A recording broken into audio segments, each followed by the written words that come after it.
Bonjour à tous et merci de nous rejoindre sur Futur TV pour cette nouvelle édition de la rédaction.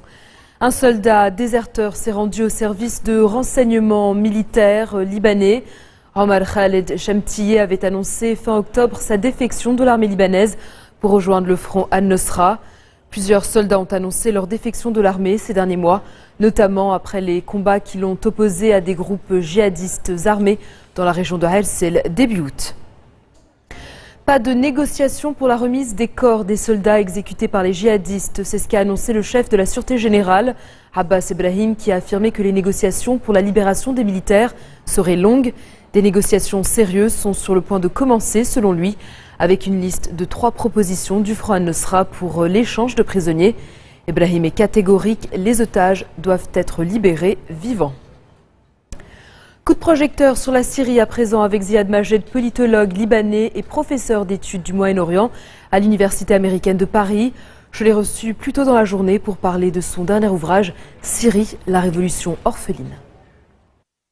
Votre livre s'appelle La révolution orpheline. Orpheline de qui ou de quoi?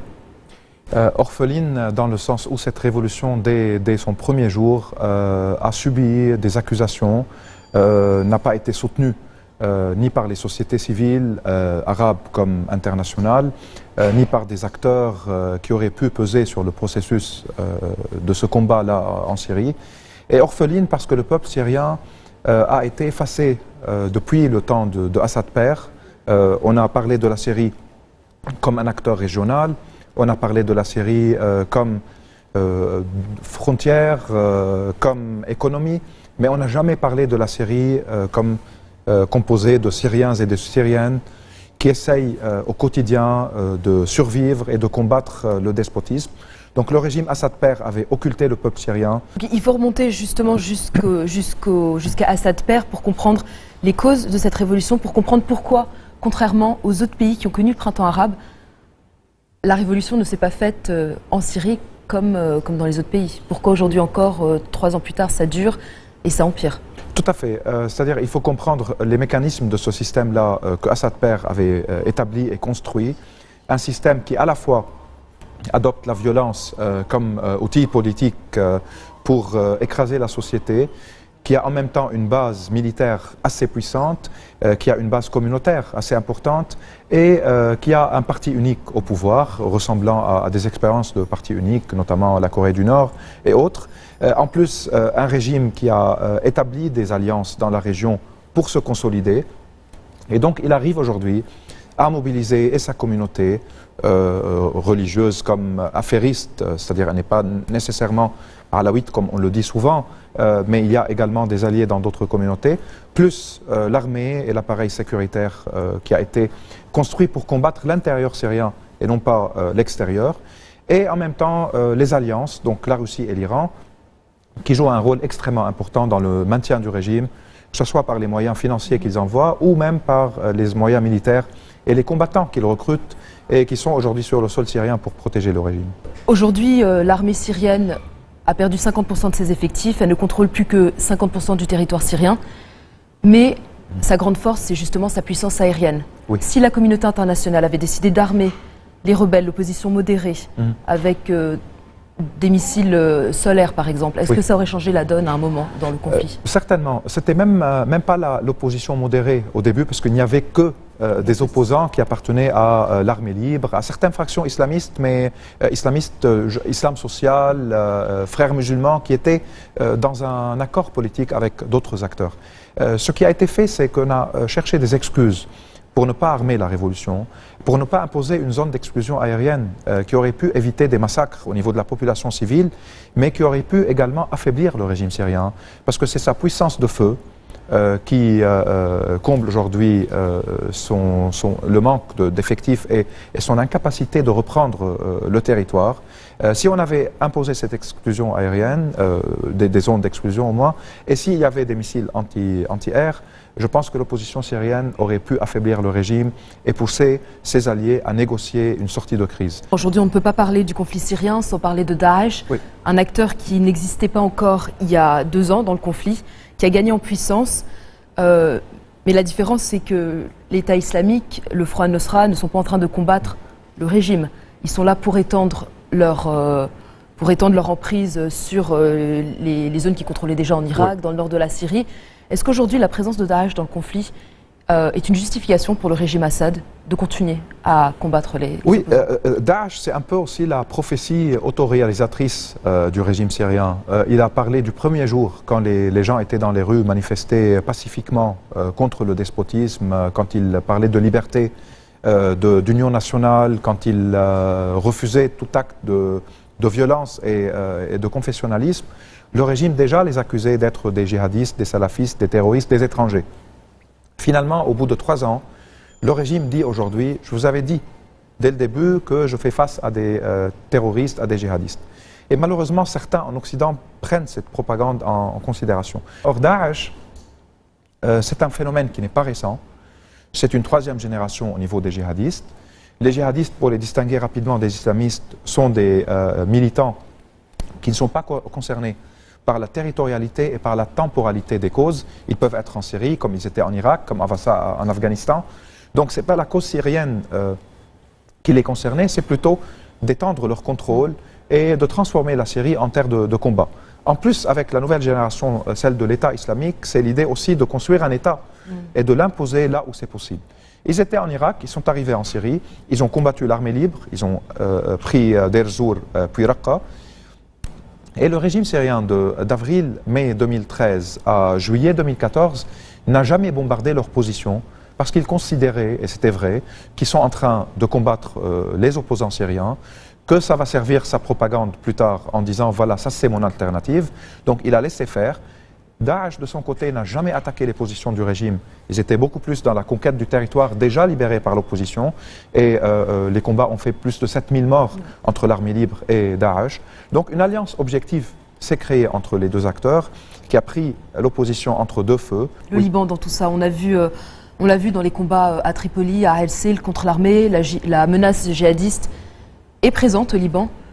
Y a-t-il raison de s'inquiéter pour la sécurité, pour la stabilité du Liban, ou bien est-ce que l'armée, la société a la capacité de contenir cette menace ? Je pense qu'on a le droit de s'inquiéter par rapport à la stabilité dans le pays. Il peut y avoir des incidents, des explosions. J'espère qu'il n'y aura pas des événements ou des combats comme ce qui s'est passé à Arsal ou à Tripoli, mais dans un autre contexte. Par contre, je pense qu'il y a une exagération un peu de la menace djihadiste. Il faut savoir que c'est Hezbollah qui envoyait ses combattants en Syrie bien avant l'arrivée de certains djihadistes au Liban. Depuis 2012, on sait qu'il y a des combattants du parti engagés pour soutenir le régime Assad. Et je pense que le devoir de l'État libanais, c'est de fermer la frontière devant les militaires dans les deux sens, pour pouvoir notamment contrôler la situation dans le pays. Donc il y a une grande responsabilité du côté de Hezbollah, sans pour autant nier que chez Daesh, il peut y avoir des ambitions de conquérir quelques territoires libanais ou du moins de créer des cellules qui prêtent allégeance à Bagdad et à Mossoul. Donc c'est un phénomène inquiétant. Mais je pense que ce qui pèse plus sur le processus politique libanais, qui paralyse ou qui contribue au problème institutionnel, constitutionnel actuel, c'est la division entre Libanais par rapport à ce qui se passe en Syrie, par rapport aux alliances régionales. Ce n'est pas récent dans l'histoire contemporaine du pays, mais ça devient de plus en plus problématique aujourd'hui parce qu'on a un Parlement qui décide lui-même de se maintenir jusqu'à 2017. On n'a pas un président de la République. Le gouvernement n'arrive pas à imposer une certaine souveraineté de l'État sur tout le territoire libanais. Il y a la grande crise des réfugiés syriens, 25% à peu près, avec tout ce que cela signifie. Il y a un peu de racisme qu'il faut combattre, mais il y a également une belle solidarité humanitaire qui est en place. Donc il y a plein de contradictions. Et j'espère qu'il n'y aura pas plus de complexité et de détérioration au niveau de la situation sécuritaire. Mais c'est difficile d'ailleurs d'en parler plus à ce niveau-là. Dans un instant, direction Tacloban aux Philippines qui marque le premier anniversaire du passage dévastateur du typhon Haiyan. A tout de suite.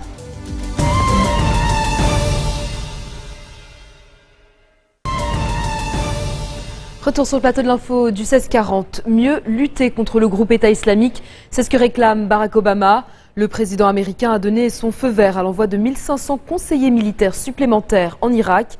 Il doit demander au Congrès de débloquer en urgence 5,6 milliards de dollars pour cette lutte, un tiers desquels seront affectés à l'entraînement et l'équipement de l'armée irakienne. À Tacloban, aux Philippines, des milliers de personnes ont commémoré ce samedi le terrible passage du super typhon Haiyan il y a un an, jour pour jour.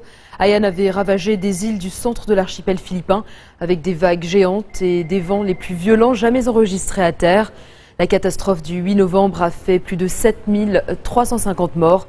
Leurs proches sont venus se recueillir autour des fosses communes. De nombreux survivants n'ont toujours ni toit ni moyens de subsistance. Quelques 14 millions de personnes, soit environ 15% de la population nationale, vit dans la zone meurtrie par le typhon. Et avant de refermer ce journal, une page culture avec l'inauguration hier de l'exposition Grand peintre libanais de la collection Jihad et Farou Abillama. Une soixantaine de toiles acquises d'abord par le père, une passion transmise ensuite à son fils. Écoutez. Depuis que je suis petit, je m'asseyais souvent avec mon père et je voyais beaucoup de gens qui venaient lui proposer des tableaux, où j'allais avec lui en voiture chez les galeristes voir ce qu'ils avaient. Bien sûr, je n'avais pas mon mot à dire, mais au fur et à mesure, j'ai appris à voir les tableaux, à voir les artistes, à apprécier tout cela. Et plus j'ai grandi, quand j'ai commencé à faire un peu d'argent, je me suis dit, bon, il serait un peu temps que moi je reprenne un peu le flambeau. La première toile que vous avez achetée, pourquoi est-ce que c'est celle en particulier que vous avez achetée, pas une autre? Qu'est-ce qui vous a attiré? En fait, c'était une toile que j'avais vue chez des amis à mon père et ils étaient vendeurs, mais je n'avais pas d'argent. Donc le jour où j'ai eu un peu d'argent, je me suis promis qu'il faudrait l'acheter. Et j'ai mandaté mon père à l'époque de venir et de faire la transaction à ma place. Et c'est ce qui s'est passé en fait. Donc j'ai attendu un an avant de l'acheter en fait. Et petit à petit, j'ai commencé à accumuler comme ça les tableaux. Et aujourd'hui, qu'est-ce qui vous attire? Quand vous choisissez une toile, qu'est-ce qui vous attire? Qu'est-ce que vous recherchez dans cette toile? Alors je recherche surtout les artistes libanais. Je recherche surtout les artistes précédents, ceux qui sont décédés. J'achète très peu de contemporains pour la simple raison que le contemporain, l'artiste est encore vivant, donc j'ai le temps d'aller acheter une toile de chez lui, d'une galerie, alors que ces artistes-là sont décédés, sont dans des maisons depuis très très longtemps, et je sais qu'une fois qu'ils auraient vendu cette toile-là, elle ne sera plus sur le marché. Étant donné qu'il n'y a pas de musée qui accumule toutes ces toiles-là, donc les toiles ne vont pas finir dans un musée, elles vont éventuellement finir chez des héritiers, ou bien chez moi ou chez un autre collectionneur comme moi. Est-ce que c'est de plus en plus difficile d'acquérir des toiles de cette époque? Vous allez trois Ce n'est pas difficile parce que les toiles sont toujours là, mais le problème c'est le prix. Les prix montent et je suis obligé de suivre le marché, je n'ai pas le choix. Est-ce que les peintres libanais de cette époque sont connus sur le marché international? Alors, il n'y a pas de marché international pour les artistes libanais, mais comme il n'y a pas de marché international pour les artistes d'Amérique du Sud ou carrément des États-Unis ou du Canada ou d'Afrique ou d'Asie, en fait il n'y a que les artistes disons impressionnistes, les Turner et tout ça qui sont très demandés partout au monde, donc l'artiste à sa côte, dans son pays, dans sa région. Est-ce qu'il y a déjà une toile que vous avez vue et que vous n'avez pas réussi à acquérir parce que la personne, soit un héritier, soit un collectionneur privé, ne voulait pas vous la vendre? Il y en a beaucoup, hein. Il y en a beaucoup, malheureusement. Oui, il y a des gens qui refusent de vendre, qui sont vraiment attachés à la toile. Bon, je les relance de temps en temps, je leur demande s'ils ont changé d'avis. Parfois ils changent d'avis, parfois ils apprécient ce que je suis en train d'essayer de faire. Et j'espère que cette exposition contribuera à cela. Et d'autres sont simplement attachés à la toile, ne veulent absolument pas s'en séparer, et je respecte cela. On a 4 toiles, donc du même artiste, c'est le même paysage. Et pourtant les toiles, voilà, sont toutes différentes. Voilà, en fait, c'est un artiste libanais qui s'appelle Salih Adouahi, qui est né à Eden en 1912 et qui a commencé à faire ce style-là, qui est très figuratif et très classique. Et en 1950, il a décidé de quitter le Liban et d'aller aux États-Unis pour s'exposer à l'art international un peu.